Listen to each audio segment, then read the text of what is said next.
باواد بلند صلوات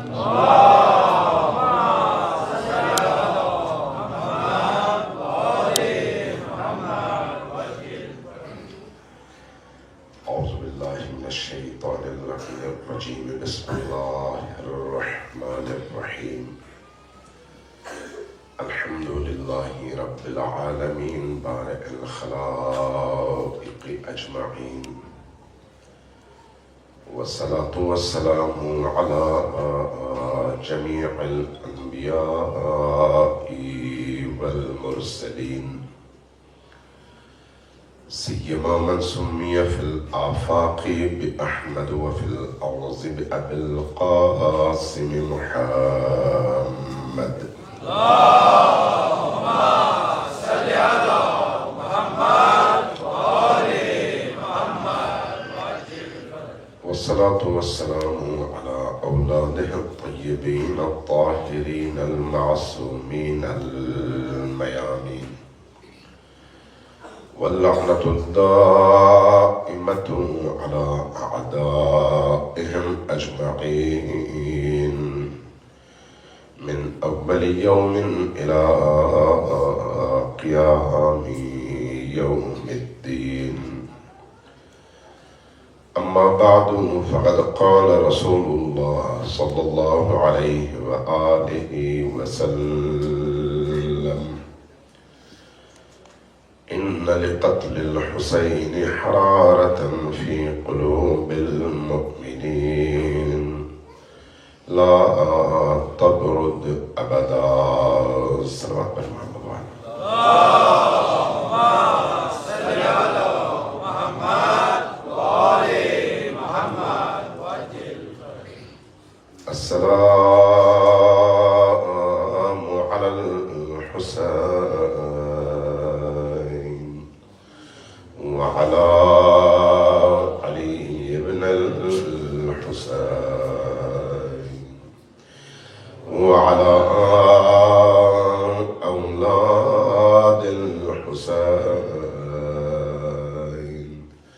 وعلى أصحاب الحسين صب الكبري السلام على الحسين وعلى علي بن الحسين وعلى أولاد الحسين وعلى أصحاب الحسين صلوات محمد وعلى محمد اللهم صل على محمد وآل محمد مجھے دوستوں نے بتایا ہے کل کے حوالے سے کہ کل یہیں پر قریب میں ایک اور امام بارگاہ میں یہاں کے تمام مومنین مل کر جائیں گے اور وہاں پر بھی مجلس اور عزاداری میں شریک ہوں گے ہر سال کی طرح سے. تو اس لیے کل کی مجلس 7:15 بجے شروع ہوگی. آج 7:45 بجے یہاں پر تقریباً آغاز ہوا تھا مجلس کا، لیکن کل 7:15 بجے شروع کریں گے اور 8 بجے ختم کریں گے تاکہ 8:15 بجے وہاں پر پہنچا جا سکے. یہ مجھے اطلاع دی ہے دوستوں نے. تو آپ سے یہ گزارش ہے کہ کل ذرا جلدی گھر سے تشریف لائیں اور جلدی مجلس اور فرش عزا سجائیں تاکہ ہم جلدی سے یہاں سے فارغ ہو کے اگلی مجلس تک پہنچ سکیں. سلوات بھیجیے پر محمد وعلی محمد. اللهم صل على محمد وآل محمد عزیزان گرامی، میں پہلی مجلس سے یہ عرض کر رہا ہوں کہ یہ مجالس اللہ تبارک و تعالیٰ کی رحمتوں تک پہنچنے کا بہترین ذریعہ ہے، اور ان مجالس کے نتیجے میں انسان کی دنیا بدلتی ہے، اس کی باطن کی کیفیت بدلتی ہے، شقاوت تبدیل ہوتی ہے ترحم میں، اندر کی تاریکی تبدیل ہوتی ہے نورانیت میں. جہاں بھی ذکر اہل البیت ہو اور جس مقام پر ائمہ اہل البیت اور خصوصاً حسین ابن علی علیہ السلام کا تذکرہ ہو تو چونکہ وہ نور ہے، وہ یعنی اہل البیت نور ہے، چونکہ وہ نور ہے، جہاں پر ان کا تذکرہ ہوگا وہ جگہ نورانی ہو جائے گی، چونکہ وہ نور ہے، جو زبان ان کا تذکرہ کرے گی وہ زبان نورانی ہو جائے گی، چونکہ وہ نور ہے اس لیے جو کان ان تذکروں کو سنیں گے وہ کان نورانی ہو جائیں گے، چونکہ وہ نور ہے اس لیے جن دلوں تک ان کا ذکر پہنچے گا وہ دل نورانی ہو جائیں گے۔ اس لیے ہمیں بتایا گیا ہے کہ اگر کسی گھر میں نحوست ہو، جنات کا سایہ ہو، برکت نہ ہو، لڑائی جھگڑے ہوں، تو اس گھر کی نحوست کو دور کرنے کا ذریعہ دو ہی چیزیں ہیں، ایک اونچی آواز میں قرآن کریم کی تلاوت اور دوسرا ذکر اہل البیت۔ اگر ذکر اہل البیت، جیسے ابھی ہمارے شاہ صاحب نے زوال شاہ صاحب نے یہاں پر آپ کے سامنے دعا پڑھی، حدیث پڑھی، یہ حدیث کون سی حدیث ہے؟ حدیث قصہ۔ حدیث قصہ کی خصوصیت یہی ہے نا کہ اس میں اہل البیت علیہ السلام اور بالخصوص پنجتن آل ابا کا تذکرہ ہے، ان کے مقام کا بیان ہے، اور جب ان کو ایک چادر کے نیچے لیا گیا تو اس وقت جبرائیل نے اتر کر اللہ کا جو سلام پہنچایا اس کا تذکرہ ہے۔ اور یہ روایت جو حدیث قصہ کے حوالے سے ہے، یہ روایت بھی کسی شیعہ راوی کی روایت نہیں ہے بلکہ ام المؤمنین عائشہ کی روایت ہے، اور ام المؤمنین جتنی بھی امہات المؤمنین ہیں ان میں بعض بڑی جلیل القدر امہات کی طرف سے یہ روایت نقل کی گئی ہے، اور پہلا نام اس روایت کے راویوں میں حضرت عائشہ کا ہے۔ اس لیے یہ شیعہ اور سنی دونوں کا سرمایہ ہے حدیث قصہ، اور اس کی خصوصیت یہ ہے کہ جس محفل میں یہ دعا پڑھی جائے، یہ حدیث پڑھی جائے، اس محفل اور اس میں شامل لوگوں پر اللہ کی رحمتوں کی بارش ہوتی ہے۔ صلوات اللہ علی محمد وعلی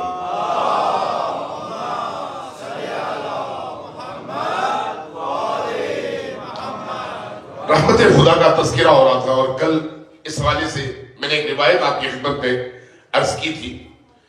آج چاہ رہا ہوں کہ کچھ اور ایسی چیزیں آپ کی خدمت میں عرض کروں جو میرا خیال ہے شاید آپ کے لیے نہیں ہو، لیکن ایسی چیزیں ہیں جو انسان کے دل کے اندر اپنا اثر رکھتی ہیں۔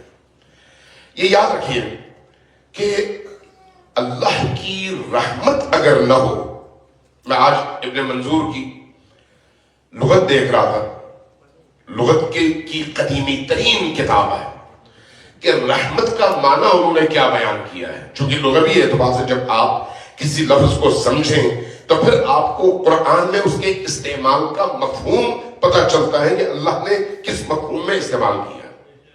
کہنے لگے انہوں نے بھی اور بعض دیگر قرآن کی لغات پر کام کرنے والوں نے بھی یہ کہا کہ رحمت کا مطلب کسی بھی فرد کو اس کی ضرورت کی چیز عطا کرنا ہے، جیسے کل میں نے عرض کیا تھا، لیکن اس فرق کے ساتھ کہ رحمت کے ذریعے سے جب کوئی چیز کسی کو عطا ہوتی ہے تو اس میں رحم بھی ہوتا ہے اور محبت بھی ہوتی ہے۔ آپ اگر رستے میں کہیں پر جا رہے ہو، آپ کو کوئی مانگنے والا ملے اور وہ آپ کو تنگ کرے، بار بار تیز کرے، پاکستان میں ایسے یا انڈیا میں ایسے مناظر بہت نظر آتے ہیں، آپ کو تنگ کرے، بار بار آپ سے مانگے، بار بار آپ سے مانگے، آپ بادل ناخواستہ بھی دیتے ہیں، روکتے نہیں ہیں، دیتے ہیں لیکن خوشی سے نہیں دیتے، اندر ایک کدورت ہوتی ہے کہ یہ بڑا بدتمیز قسم کا آدمی ہے، بار بار مانگ رہا ہے، بار بار انسان کو شرمندہ کر رہا ہے۔ لیکن جب خدا دینے پر آتا ہے، جب اہل البیت علیہ السلام خدا کے اس دیے ہوئے کو مخلوق تک پہنچانے کا فریضہ نبھاتے ہیں، تو اس دینے میں اور ہمارے دینے میں بڑا فرق ہے۔ ہم محتاج اور ضرورت مند ہیں اور وہ ہمیں دیتے ہیں، لیکن جب یہ ہستیاں ہمیں دیتی ہیں تو اس میں مہر ہے، اس میں محبت ہے، اس میں رحم ہے، اس میں عشق ہے، اس میں یعنی گویا مٹ جانا ہے سامنے والے کے لیے۔ اس لیے امام حسین علیہ السلام کی ایک روایت ہے اور بڑی عجیب و غریب روایت ہے۔ ایک شخص آیا، امام حسن کے حوالے سے بھی ہے اور امام حسین کے حوالے سے بھی بعض روایات، مدینہ جب دروازے پر دستک دی اور کہا کہ میں محتاج ہوں، ضرورت مند ہوں، میری فلان ضرورت ہے، امام حسین اندر تشریف لے گئے۔ جب باہر آئے واپس اپنے کمرے سے تو آپ کے ہاتھ میں جو کچھ بھی تھا، دروازہ آدھا کھولا، آدھا کھول کے نکالا باہر اور کہا یہ لے لو۔ جب اس شخص نے پوچھا کہ یا ابن رسول اللہ آپ نے دروازہ کیوں پورا نہیں کھولا، جواب میں فرمایا مجھے برا لگتا ہے کہ تمہاری آنکھوں میں مانگنے کی شرمندگی ہو اور میں تمہارے چہرے پہ شرمندگی اور ندامت دیکھوں، اس لیے میں نہیں چاہتا تھا کہ تمہیں شرمندگی ہو، لہذا میں نے دروازہ آدھا کھولا۔ یہ کس چیز کی علامت ہے؟ اس عظیم رحمت کی، اس عظیم رحمت کی۔ امیر المومنین کی ایک روایت ہے اور بڑی عجیب روایت ہے، اگر ہم آپس میں غور کریں۔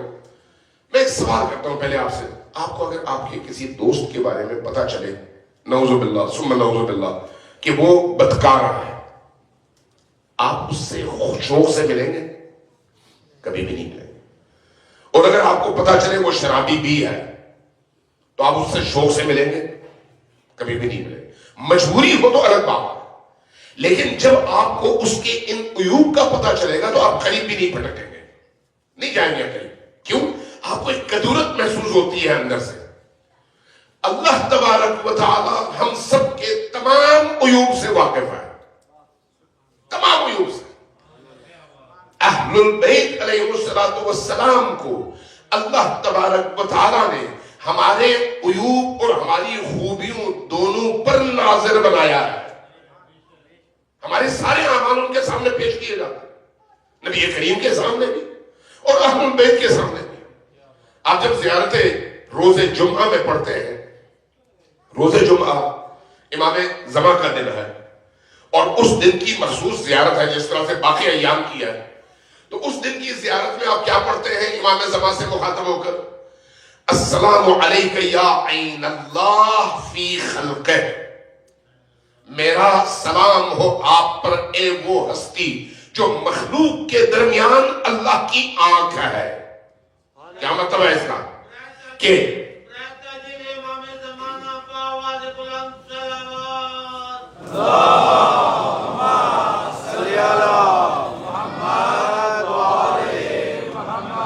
اس کا مطلب یہ ہے کہ جو کچھ بھی مخلوقات کے درمیان ہے ان کی نگاہوں کے سامنے ہے۔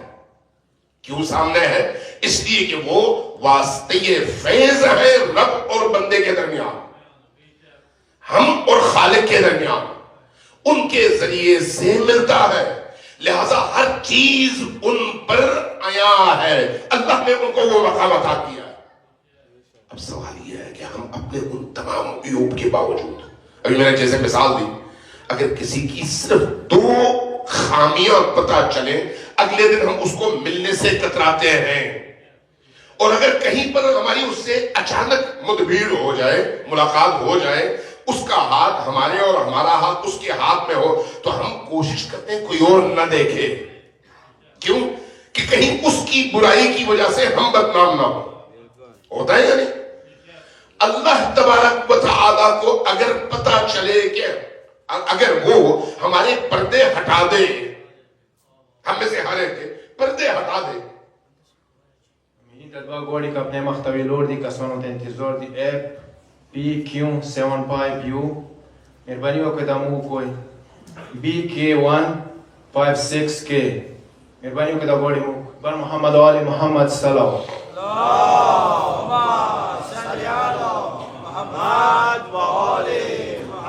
اللہ تبارک و تعالیٰ ایک لمحے کے لیے پردہ ہٹا دے، پھر کیا ہوگا؟ کبھی ہم نے سوچا ہے اس پر؟ ہم جو کچھ تنہائیوں میں ہیں اگر لوگوں کے سامنے آ جائیں تو پھر کیا ہوگا؟ میں بھی، آپ بھی، ہم سب شامل ہیں، استثناء کوئی نہیں ہے۔ اللہ تبارک و تعالی کی یہ رحمت واسعہ کا مظاہرہ ہے کہ ہم اپنی تمام تر خامیوں کے باوجود لوگوں کی نگاہ میں اللہ نے ہمیں مومن بنا کر پیش کیا ہے۔ آپ ذرا دیکھ لیں، وہ اللہ جو ہمارے تمام عیوب سے واقف ہے، تمام برائیوں سے واقف ہے، وہ ائمہ جن کو اللہ نے ہمارے اور اپنے درمیان واسطے یہ فیض بنایا ہے، جب ہم ان کی بارگاہ میں پہنچتے ہیں ان کو معلوم ہے کہ ہم کیا ہیں، لیکن اس کے باوجود دو قطرے اشک کے ہم بہاتے ہیں تو وہ جو ہم چاہتے ہیں وہ عطا کر دیتے ہیں۔ کیوں؟ رحمت خدا کا مظہرہ ہے۔ میں ایک مثال دوں، امام سجاد علیہ السلام مکہ میں خانہ خدا کے کنارے پہ تشریف فرما تھے، لوگوں کو دیکھا طواف کر رہے ہیں لوگ، اور بہت بڑی جماعت ہے جو خانہ کعبہ کے گرد گھوم رہی ہے، طواف کر رہی ہے، اللہ اکبر کی صدائیں ہیں، لبیک اللہم لبیک کی صدائیں ہیں۔ صحابی ساتھ بیٹھے ہوئے تھے، عرض کیا کہ یا رسول اللہ ما اکثر الحجیج، کتنے بڑی تعداد میں حاجی آئے ہیں اور اللہ کے گھر کی زیارت کر رہے ہیں۔ امام نے اس کے چہرے کی طرف دیکھا اور فرمایا ما اقل الحجیج و اکثر السجیج، کتنی کم تعداد ہے حاجیوں کی اور کتنے زیادہ لوگ ہیں چیخنے والے، پکارنے والے، ادھم مچانے والے، لیکن جن کا انسانیت سے کوئی تعلق نہیں ہے۔ جیسے یہ کہا وہ صحابی حیران ہوا، کہا کہ یا رسول اللہ مجھے یہ بات سمجھ نہیں آئی۔ فرمایا قریب آؤ، قریب بلایا، ہاتھ کا یوں اشارہ کیا۔ ہاتھ کا اشارہ کیا مطلب ہے؟ پردے کا ہٹ جانا، آنکھوں پر سے پردہ ہٹ گیا۔ جیسے ہی پردہ ہٹا، حدیث بتاتی ہے کہ وہ شخص کہتا ہے، جو صحابی ہے کہتا ہے کہ میں نے دیکھا وہی مطاف ہے، وہی خانہ خدا ہے، آوازیں وہی ہیں، لیکن اب میں کیا دیکھ رہا ہوں؟ جو طواف کرنے والے ہیں ان میں کچھ کتے ہیں، کچھ خنزیر ہیں، کچھ چوہے ہیں، کچھ سانپ ہیں، کچھ اژدہے ہیں، کچھ بھیڑیے ہیں، مختلف جانور ہیں، اور ان وحشی جانوروں کے درمیان کچھ انسان بھی ہیں۔ یہ کیا ہے؟ عرض کیا کہ اپنا رسول اللہ یہ میں کیا دیکھ رہا ہوں؟ فرمایا یہ تم اصل دیکھ رہے ہو، اصل، باطن دیکھ رہے ہو۔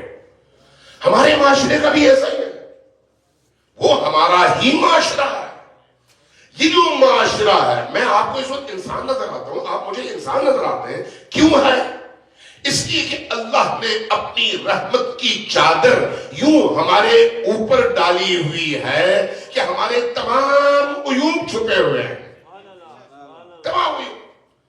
امیر المومنین کا ایک کلام ہے، ایک مختصر جملہ، لیکن اس مختصر جملے کے پیچھے اللہ اکبر اتنا عظیم مفہوم پوشیدہ ہے۔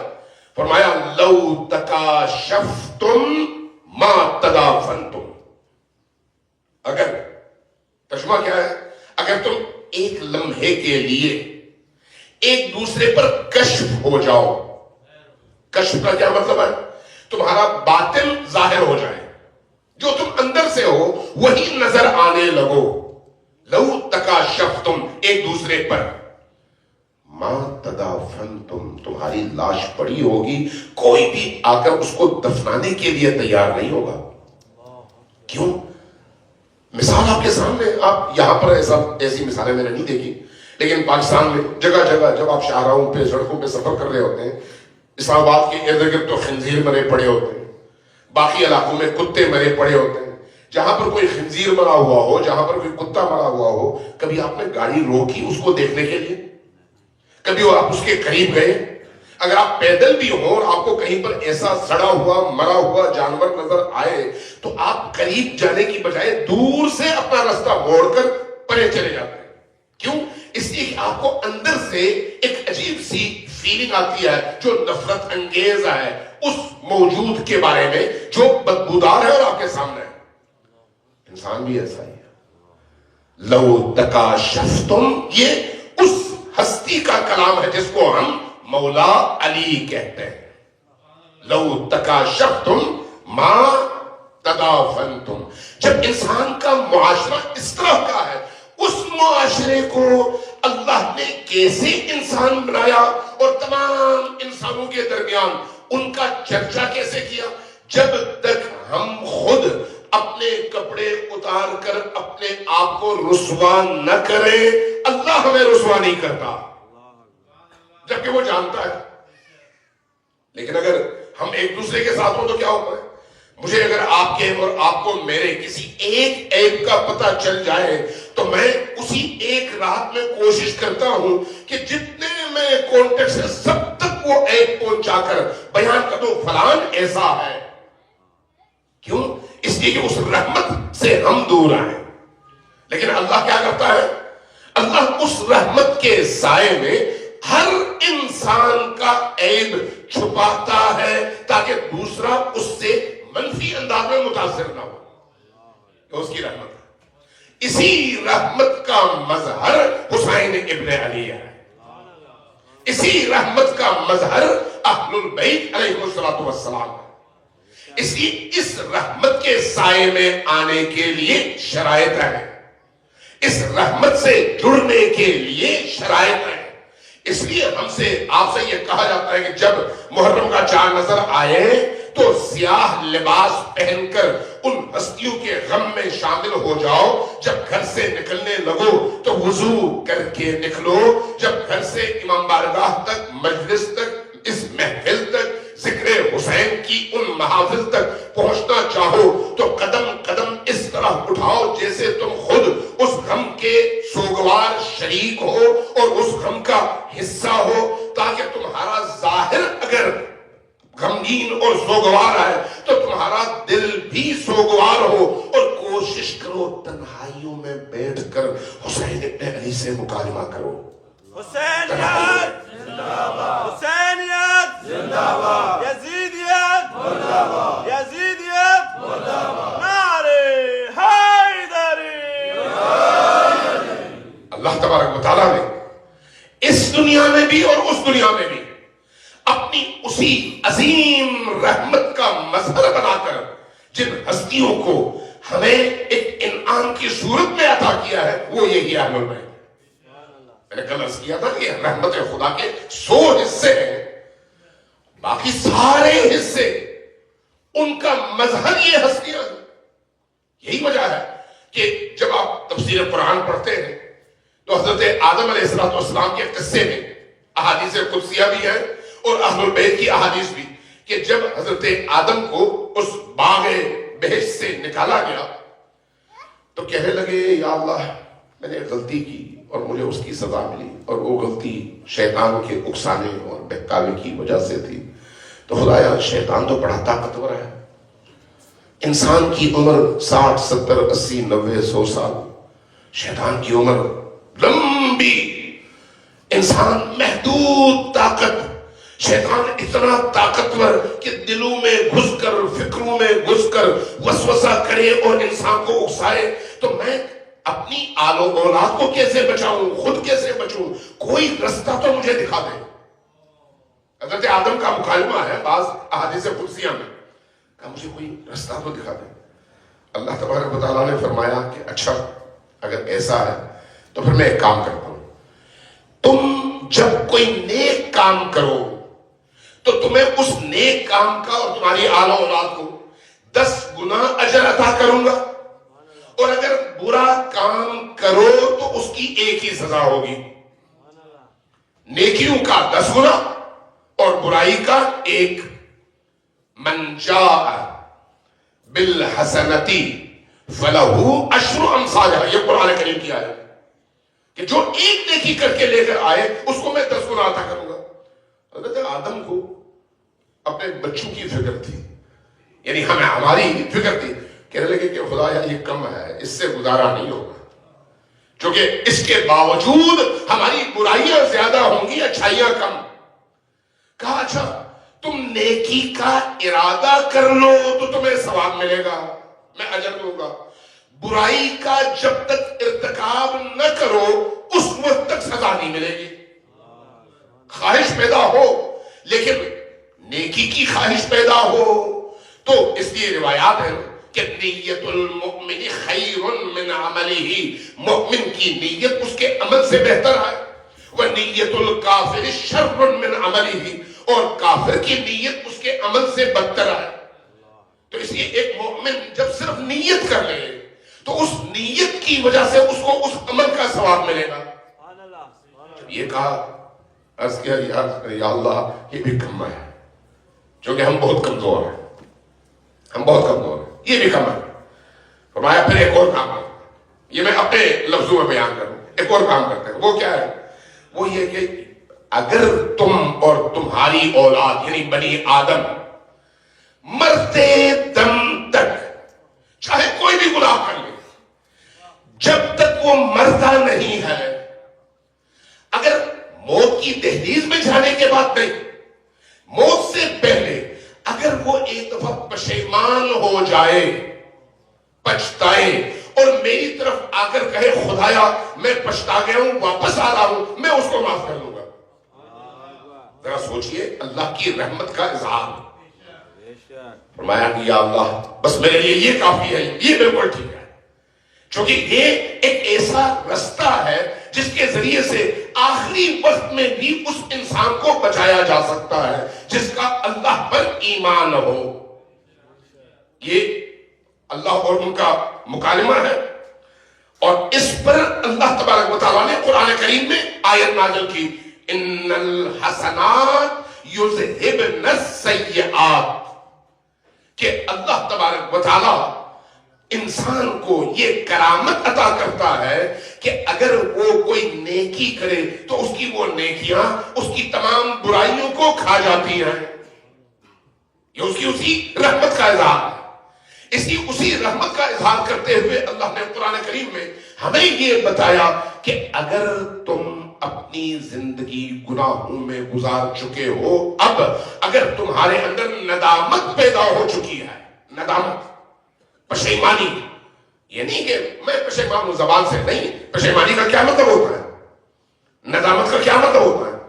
جب کوئی شخص جرم کرتا ہے تو اس جرم کے نتیجے میں اپنے اس شخص کے سامنے جس کے حق میں اسے جرم کیا ہے نگاہیں اٹھا کر نہیں دیکھ سکتا، کیوں؟ اندر سے ٹوٹا ہوا ہوتا ہے. لہذا ایسا شخص اپنی نگاہیں جھکاتا ہے، اندر سے پشیمان ہوتا ہے. وہ جب بولتا ہے تو اس کے لب و لہجے میں عاجزی ہوتی ہے، جب وہ بولنے لگتا ہے تو وہ ٹوٹا ہوا ہوتا ہے، اس انکسار کے ساتھ، منکسر المزاجی کے ساتھ، ٹوٹے ہوئے لہجے کے ساتھ، اور اپنی نگاہیں جھکا کر اور پوری عاجزی کے ساتھ سامنے والے سے جب وہ معافی مانگتا ہے تو اس کی مرضی ہے وہ معاف کرے یا نہ کرے. اللہ کہتا ہے کہ اگر کوئی شخص اس طرح سے میرے پاس آئے، میں کیا کرتا ہوں؟ ایک کام یہ کرتا ہوں کہ اس کے سارے گناہ معاف کر دیتا ہوں، سارے کے سارے. دوسرا کام وہ عجیب ہے، اور یہ اسی رحمت واسعی خداوندی کا اظہار ہے کہ دوسرا کام کیا کرتا ہوں؟ دوسرا یہ کرتا ہوں کہ اس کے ان تمام گناہوں کو نیکیوں میں تبدیل کر کے اس کے لیے اجر بنا دیتا ہوں. کیسا خدا ہے اور اس کے یہ کیسے نمائندے ہیں. اللہ تبارک و تعالیٰ نے ان حجت ہائے خدا کو اس لیے بھیجا ہے کہ ہم ان کے ذریعے سے اپنی زندگی کی ان تمام تر کمیوں اور کمزوریوں کا ازالہ کر کے ان سے جڑ کر اللہ کی بارگاہ میں جب پہنچے تو اس کی بارگاہ میں ہماری پذیرائی ہو. اس کی بارگاہ میں بغیر اہل البیت کی مودت اور محبت کے پذیرائی ممکن نہیں ہے. اگر نجات ممکن ہے تو ان ہستیوں کی محبت اور مودت کے ذریعے سے، اور اگر عذاب آنا ہے تو وہ بھی اسی وجہ سے کہ ہم نے ان ہستیوں کو چھوڑ دیا. یہ جو ہماری مجالس ہے یہ اس لیے بڑی اہم ہے. اس لیے ہم زیارت جامعہ کبیرہ میں، زیارت جامعہ نام تو سنا ہوگا آپ نے. کتنے لوگ ہیں، میں ایک سوال کرتا ہوں، کتنے لوگ ہیں جنہوں نے آج تک زیارت جامعہ پڑھی ہے؟ ذرا ہاتھ اٹھائیں. کتنے لوگ ہیں؟ کتنے لوگ ہیں جنہوں نے زیارت جامعہ کا نام سنا ہے؟ ذرا سوچیں، زیارت جامعہ کیا ہے پتہ ہے؟ زیارت جامعہ امامت کا نصاب ہے. امامت کا نصاب کہ امامت ہے کیا، اور جو امامت کو ماننے والے ہیں ان کو نہ جامع کبیرہ کا نام پتا ہے نہ وہ پڑھتے ہیں. المیہ نہیں آئی ہے، ظلم نہیں آئی ہے خود پر بھی اور ان ائمہ پر بھی. زیارت جامعہ امام علی النقی علیہ السلام سے منقول مستند ترین زیارت ہے، جس کی پشت پر حدیث قدسی ہے. ایسی زیارت، اور اس زیارت کے اندر ائمہ کے مقام کو بیان کیا گیا ہے کہ ائمہ ہے کون، اس عالم میں ان کا رول کیا ہے. 1.5 گھنٹہ لگتا ہے جب آپ آرام سے پڑھیں، طویل ہے لیکن معارف کا ایک سمندر، امامت شناسی کا ایک پورا نصاب ہے. وہاں پر ایک جملہ ہے، وہ جملہ ہے خود ائمہ کی اس موقعیت اور ان کے درجات کے حوالے سے کہ اہل البیت کیا ہے؟ معدن الرحمہ، اللہ کی رحمت کی کان آپ ائمہ اہل البیت ہیں. اللہ کی رحمت کے کان میں کیا ہوتا ہے؟ کان میں کہیں پر سونا ہوتا ہے، کہیں پر کوئلہ ہوتا ہے، کہیں پر چاندی ہوتی ہے، کہیں پر دیگر داتیں ہوتی ہیں. جتنا نکالو آپ نکال سکتے ہو. تو ائمہ اہل البیت کو اس زیارت جامعہ میں اللہ تبارک و تعالیٰ کی رحمت کا معدن اور کان قرار دیا گیا ہے. اب جو لوگ ائمہ اہل البیت سے متصل ہیں وہ رحمت خدا سے متصل ہیں، اور جو لوگ شعوری طور پر متصل نہیں ہیں وہ اللہ کی رحمانیت کی وجہ سے تو متصل ہیں، رحیمیت سے متعلق جتنی بھی رحمتیں ہیں ان سے وہ لوگ محروم ہیں. نعرہ حیدری، آواز بلند صلوات.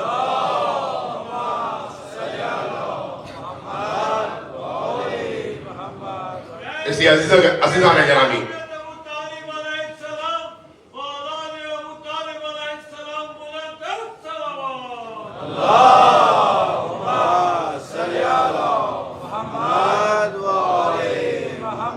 ان مجالس میں ہمیں اہل البیت کو بھی سمجھنا ہے اور ان کی تعلیمات کو بھی سمجھنا ہے.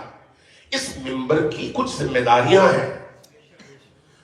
سب سے اہم ترین ذمہ داری حسین شناسی اور امامت شناسی ہے، کیونکہ یہ جو کربلا ہے یہ امامت کی وہ تحریک ہے جو تا قیامت جاری ہے.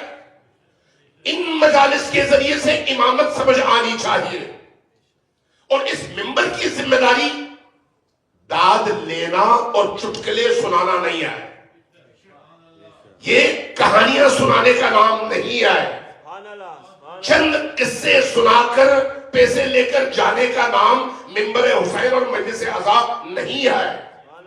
مجلس عزا یعنی حسینیت کا بیان، محمدیت کا بیان، قرآن کا بیان، امامت کا بیان، نبوت کا بیان، الوہیت کا بیان، یعنی جو کچھ اللہ اپنے بندوں سے چاہتا ہے اس کو بیان کر کے اس بچھڑی ہوئی انسانیت کو دوبارہ جوڑنا اہل البیت کے ذریعے سے خدا کے ساتھ. اس مجلس کی ذمہ داری ہے. لہذا ان مجالس میں ان باتوں کا خیال رکھنا چاہیے. حضرت آدم کا جو میں قصہ اور وہ واقعہ بیان کر رہا تھا، تو روایت کہتی ہے کہ اللہ تبارک و تعالیٰ نے فرمایا کہ پھر ایک کام اور کرتے ہیں. وہ کیا ہے؟ وہ یہ کہ اگر کوئی شخص گناہ کرے 7 ساعات تک اگر وہ توبہ کر لے تو اسی دن میں اس کے گناہ بخش ہوگا. بعض عرفاء اور بزرگوں نے اس کی توجیہ اور اس کی تفسیر بیان کی ہے. وہ کہتے ہیں کہ دن رات میں نمازیں کتنی ہیں؟ دن رات میں نمازیں کتنی ہیں؟ 5 ہے. تو ذرا بولے تو صحیح، کتنی ہیں؟ 5 نمازیں ہیں. ان 5 نمازوں کے درمیان جو وقفہ ہے وہ کتنا ہے؟ 7 گھنٹے نہیں بنتے، ٹھیک ہے، کم ہے اس سے.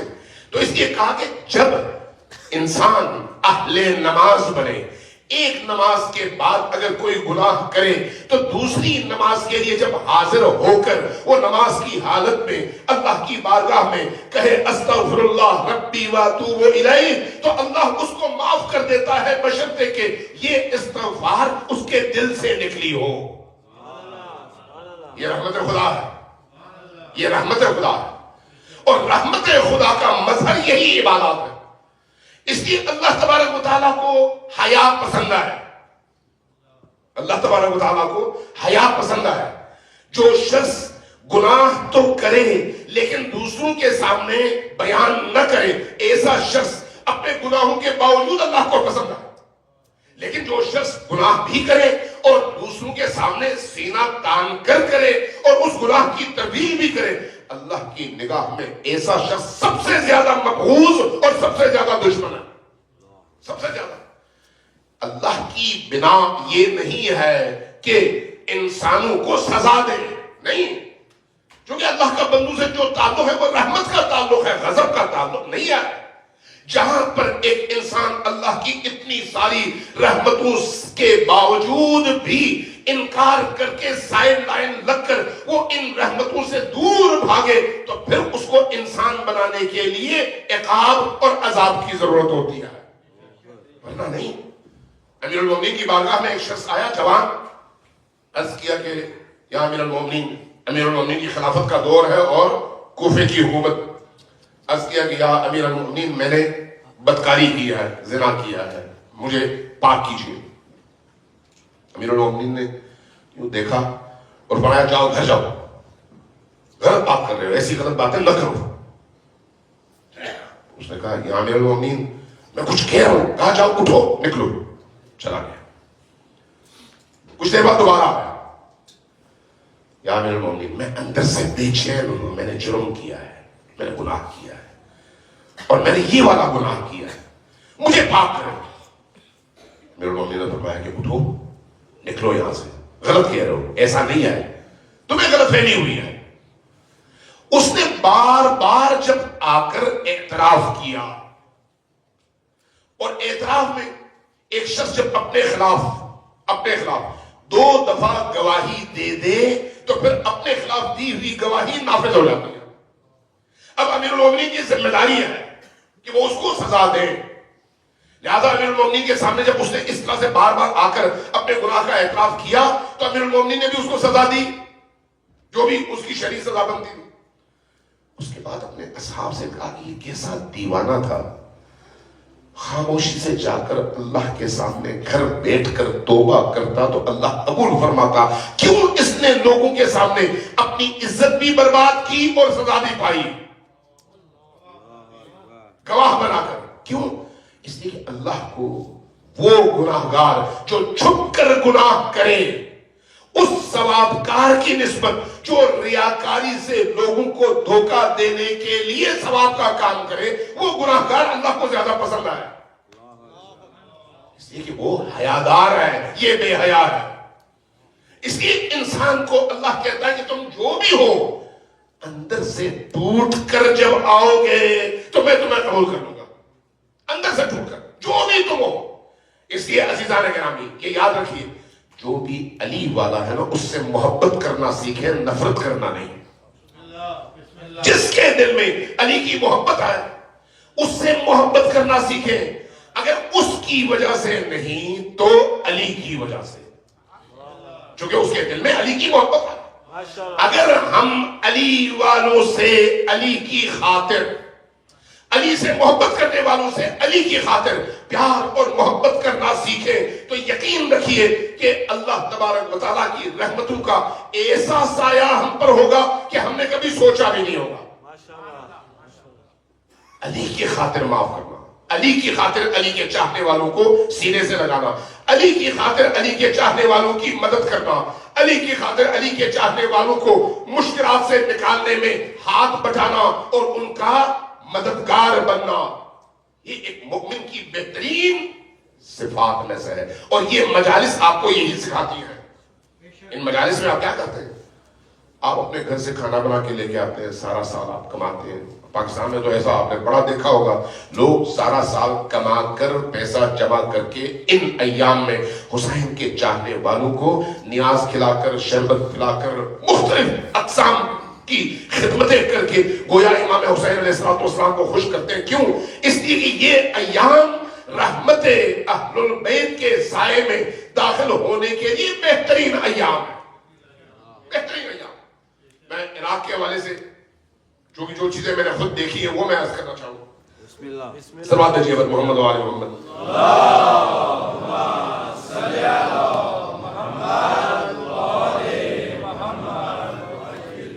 عراقیوں میں خصوصاً امام حسین علیہ السلام کے حوالے سے جو کیفیت ہے وہ شاید دنیا میں بے نظیر ہو جس کیفیت میں وہ ہوتے ہیں. یہ میں نے واقعہ پڑھا، بتایا کہ 19 سفر اور 20 سفر کی رات تھی. جو لوگ مختلف شہروں سے کربلا کی طرف آتے ہیں 20 سفر کی رات میں کسی نہ کسی طرح سے کربلا پہنچ جاتے ہیں، اور جہاں جہاں موکب اور خیمے لگے ہوتے ہیں وہ سمٹنا شروع کر دیتے ہیں، سمیٹنا شروع کر دیتے ہیں. خیمے کے سامنے ادھر بھی سڑک کے خیمہ اور ادھر بھی خیمہ، اور ادھر بھی کچھ میزبان انتظار میں کہ کوئی حسین کا مہمان آ جائے، ادھر بھی انتظار میں کہ کوئی حسین کا مہمان آ جائے، آخری مہمان ہمارا ہو. اس اثنا میں ایک بندہ آیا، ایک کے ہتھے چڑھ گیا، اس نے اس کو فوراً پکڑ لیا، آؤ رات ہمارے ساتھ گزارو، ہم تمہاری خدمت کریں. کہا ٹھیک ہے. چلا. ادھر والوں نے ان سے کہا کہ یہ مہمان ہمیں دے دو، تمہاری بڑی مہربانی ہوگی. کہا نہیں، امام حسین نے ہمیں دیا ہے تو ہم تمہیں کیوں دیں. ان دونوں کے درمیان دشمنی تھی. دشمنی بھی کس طرح سے؟ ان لوگوں کا بیٹا انہوں نے مارا تھا، قتل کیا تھا، اور کیس چل رہا تھا عدالت میں. جب انہوں نے دیکھا پیچھے سے کوئی نہیں آ رہا تو انہوں نے ان سے کہا کہ اگر آپ حسین کا یہ ظاہر ہمیں دیں گے تو ہم اپنے بیٹے کا خون آپ کو معاف کر دیں گے. آپ ذرا سوچ سکتے ہیں کہ کیسی محبت ہے، کیسا عشق ہے، کیسی رحمت ہے. حسین ابن علی کی رحمت، یہ رحمت انہی کو نصیب ہوتی ہے جن کا دل پاکیزہ اور حسین سے جڑا ہوا ہوتا ہے. یہ ان کی عطا ہے، یہ ان کی عطا ہے. ان ایام میں ان چیزوں کو اپنے اندر زندہ کرنے کی ضرورت ہے، ان چیزوں کو اپنے اندر جوان کرنے کی ضرورت ہے. یقین جانیں آج کا دور امام زمان کا دور ہے، اور امام زمان کی نگاہوں کے سامنے ہم موجود ہیں. امام حسین علیہ السلام خود امام تو ہے لیکن دور امام زمان کا ہے. اس لیے جب ہم امام حسین سے کچھ مانگتے ہیں تو وہ بھی امام زمان کی طرف ریفر کر دیتے ہیں، چونکہ تمہارے مالک وہ ہیں، تمہارے زمانے کی حجت وہ ہے. امام زمان کے ذریعے سے ہی سب کچھ ہمیں میسر ہوتا ہے. امام زمان اپنے ہر شیعہ اور ہر حقیقی محب کو جانتے بھی ہیں اور اس کی تذکیری بھی کرتے ہیں، چاہے وہ بچہ ہو یا بوڑھا. اتنے واقعات ہیں کہ انسان ششدر رہ جائے کہ ائمہ کس طرح سے رحمت خدا کا مظہر بن کر انسانوں کا ہاتھ تھامتے ہیں. صلوات دیجیے بر محمد و آل محمد.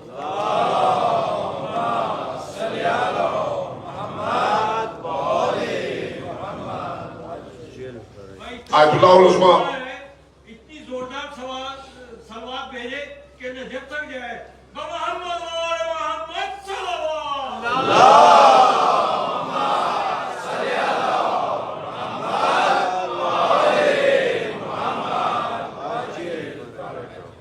باتیں بڑی ہیں. میں دیکھ رہا ہوں کہ میں اگر وہ ساری باتیں بیان کرنا چاہوں تو صرف آج کے لیے جن موضوعات کا میں نے انتخاب کیا تھا اس کے لیے بھی کوئی 4 سے 5 گھنٹے کم از کم چاہیے ہوں گے، اتنے عظیم اور وسیع موضوعات. میں 2 چیزیں آپ کی خدمت میں عرض کرتا ہوں. آپ نے آیت اللہ العظمیٰ سید ابو الحسن اصفہانی کا نام سنا ہوگا. بہت بڑے مرجع تقلید تھے نجف میں، بہت بڑی شخصیت. ان کی خصوصیات میں یہ بیان کیا جاتا ہے کہ جب وہ نماز کے لیے جہاں نماز میں بیٹھے ہوتے تھے، حرم میں نماز پڑھاتے تھے، تو مانگنے والے آتے تھے ان کے پاس نماز کے بعد، تو وہ جو بھی جس طرح سے بھی آتا جہاں نماز کے نیچے ہاتھ ڈالتے، نکالتے، اس کو دے دیتے، وہ لے کر چلا جاتا. ہر آنے والے کی ضرورت اس طرح سے پوری کرتا. ایک بندہ آیا، اس نے کہا میری بیوی کے ہاں بچہ ہونے والا ہے، اس لیے میں ضرورت مند ہوں، آیا ہوں آپ کی خدمت، کعبہ دے دیا۔ ہر روز کا یہ دستور تھا۔ ایک عرصے کے بعد بندہ آیا، جی میری بیوی کے ہاں بچہ ہونے والا ہے، مجھے مدد چاہیے۔ انہوں نے نیچے ہاتھ ڈالا، نکالا، اس کے ہاتھ میں دیا، لیکن اس کو ذرا قریب بلا کے مسکرا کے کہا کہ اس بیوی کی قدر کرو جو سال میں کم از کم 4 سے 5 دفعہ بچے دیتے ہیں۔ کیا مطلب ہے سر؟ 4-5 دفعہ اسی بہانے سے، وہ سمجھ رہا تھا کہ ان کو نہیں پتا چلے گا، تو ہر دفعہ یہی بہانہ کر کے آتا تھا اور لے کر چلا جاتا، مسکرایا۔ آیت اللہ العظمیٰ ابو الحسن اصفہانی بہت پہنچے ہوئے بولے ہوتے ہیں، بہت پہنچے ہوئے، اہل دل اور اہل باطن۔ انہوں نے اپنی سرنوشت لکھی ہے، اپنی سرنوشت۔ کہتے میرے والد کاروباری آدمی تھے اور پیسے والے تھے، میری عمر 12-13 سال تھی۔ میں نے اپنے والد سے کہا کہ میں طالب علم بننا چاہ رہا ہوں۔ انہوں نے فرمایا کہ طالب علمی بڑی سخت ہوتی ہے، تم برداشت نہیں کر سکو گے۔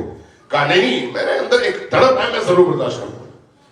کہا دیکھ لو بعد میں پچھتاؤ گے۔ کہا نہیں، میں ہر صورت میں جانا ہے اور دین کو پڑھنا ہے۔ جب میرا اصرار دیکھا تو کہا چلے جاؤ، تو میں پھر آ گیا ایک مدرسے میں، اور اس مدرسے میں اب سردیوں کے دن اور شدید سردی، اور سردی بھی ایسی کہ برف باری بہت ہو چکی، تو گھر میں یعنی اپنے حجرے میں نہ جلانے کے لیے اس رات لالٹین اور کوئی چراغ تھا، اور نہ کھانے کے لیے کچھ۔ این اسی وقت میرے والد نے دروازے پہ دستک دی۔ جب میں نے جا کے کھولا تو دیکھا والد صاحب آئے ہیں، ان کو لے کے آیا۔ اب میں پچھتا رہا ہوں کہ بھئی والد آئے ہیں، اب ان کو میں کیسے بتاؤں کہ آج ہماری یہ حالت ہے، جب انہوں نے تو پہلے ہی منع کیا تھا۔ اب کہتے ہیں اس کیفیت میں میرا دل متوجہ ہوا امام زمان کی طرف۔ میں نے کہا یا امام زمان،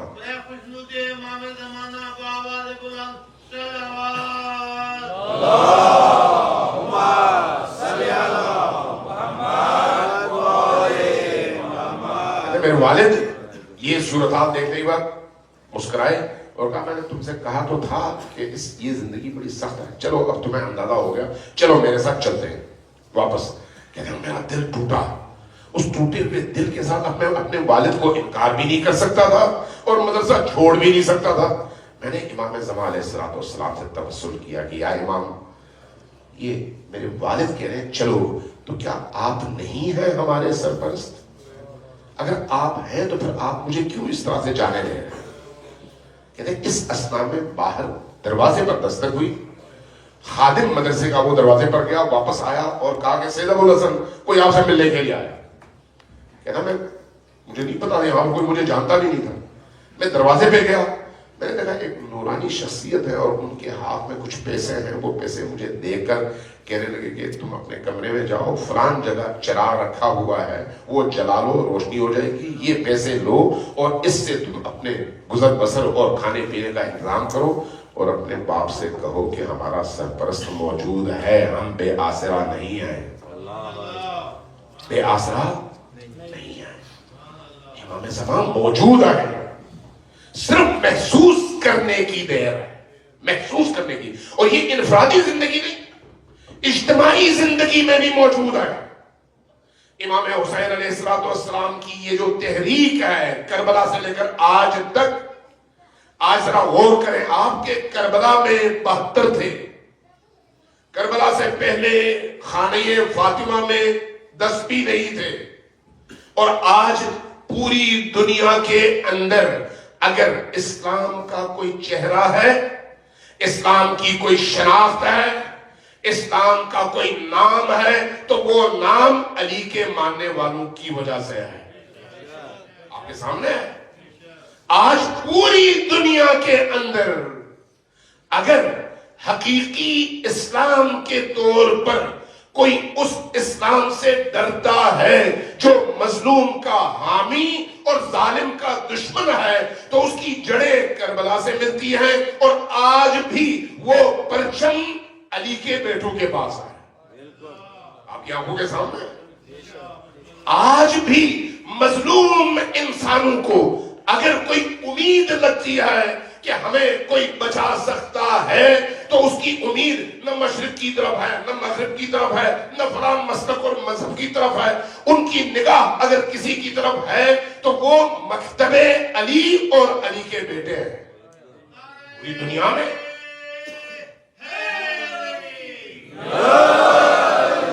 آپ نے گزشتہ 2 سالوں میں دیکھا ہوگا کہ 2 عرب مسلمان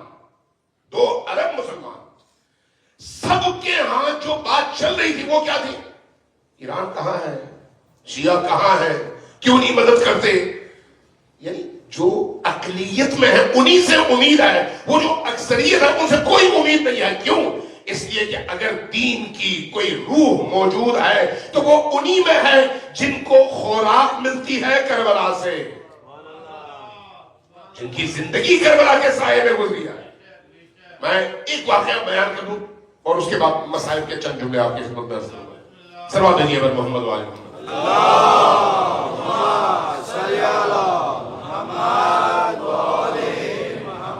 یاد رکھیے, اگر ہم مہذب ہو جائیں, اندر سے اپنے آپ کو تطہیر کر لیں, پاک کر لیں, اپنی انفرادی زندگی میں بھی اور اجتماعی زندگی میں بھی, یقین رکھیں عزتیں آپ کی ہیں, سربلندی آپ کی ہے, محبوبیت آپ کی ہے, بخار آپ کا ہے. اس لیے کہ یہ الہی قدریں اور ویلیوز ہیں, اور الہی قدریں اور ویلیوز اہل البیت سے جڑنے کی وجہ سے حاصل ہوتی ہیں. جو کٹ جاتا ہے وہ محروم رہتا ہے. اور اس وقت دنیا میں آپ اس کی مثالیں دیکھ رہے ہیں. اس وقت آپ غزہ کو دیکھ لیں, لبنان کو دیکھ لیں, شام کو دیکھ لیں, فلسطین کے اندر کی صورتحال دیکھ لیں, ابھی عراق کی صورتحال دیکھ لیں, یمن کی صورتحال دیکھ لیں, باقی دنیا کی صورتحال دیکھ لیں, ابھی یہ جو گزشتہ 2 ہفتوں میں جو کچھ ایران کے ساتھ ہوا اس کو دیکھ لیں. آپ کو کیا نظر آتا ہے؟ کیا دنیا پاگل ہے؟ نہیں. دنیا کو اب پتہ ہے کہ اگر کہیں پر کوئی حریت ہے, کہیں پر کوئی ضمیر ہے, کہیں پر کوئی غیرت ہے, کہیں پر کوئی ایمان ہے, کہیں پر کوئی طاقت ہے, تو وہ طاقت صرف انہی میں ہے جن کا سلسلہ جڑا ہوا ہے کربلا کے ساتھ. ساری دنیا اس کا اعتراف کرتی ہے. مجھے یاد آ رہا ہے کہ جب 2006 میں لبنان پر صہیونیوں کے حملے جاری تھے تو 33 روزہ جنگ ہوئی نا, یاد ہے آپ؟ اور اس جنگ میں 31ویں دن, اس کا واقعہ مجھے یاد ہے, 31ویں دن, اس دن قطر کا وزیر خارجہ چلا گیا تھا واشنگٹن میں, اور وہاں پر امریکی وزیر خارجہ میڈم رائس تھی. اس سے اس نے مطالبہ کیا کہ یہ جنگ کسی طرح سے ختم کروائیں. عرب دنیا میں بے چینی بہت زیادہ ہے. عرب دنیا میں بے چینی کس حوالے سے تھی؟ چونکہ حزب والے جو ہیں لڑ رہے تھے صہیونیوں کے ساتھ, باقی سارے مسلمان خاموش تھے اور گھروں میں بلوں میں دبکے ہوئے تھے, سارے مسلمان حکمران تماشائی تھے. ایسی کیفیت میں عرب دنیا میں رہنے والے خود اہل سنت عوام ان کی حمایت اور اپنے حکمرانوں کی مخالفت میں سڑکوں پہ آ رہے تھے, اور ان کے لیے بڑی ایک پرابلم بن گئی تھی. انہوں نے مطالبہ کیا کہ یہ جنگ بند کروائیں, ہمیں اس وقت خطرات محسوس ہو رہے ہیں. قطر کے وزیر خارجہ, تو میڈم رائس نے ان کو جو جواب دیا وہ یہ تھا کہ نہیں, ابھی جنگ بندی کا وقت نہیں آیا. چونکہ جنگ بندی کا وقت تبھی آتا ہے جب ان کو شکست ہوتی ہے. جب وہ خود مار رہے ہو تو اس وقت جنگ بندی کا وقت نہیں ہوتا. آپ کے سامنے غزہ بھی آپ کے سامنے, اور گزشتہ ہفتے کی لڑائی بھی آپ کے سامنے. جب یہ ہوا تو ایک عجیب واقعہ ہوا. قطر کا وزیر خارجہ وہاں سے ان کے وزیر خارجہ کے دفتر سے واپس آیا, شام ہو گئی.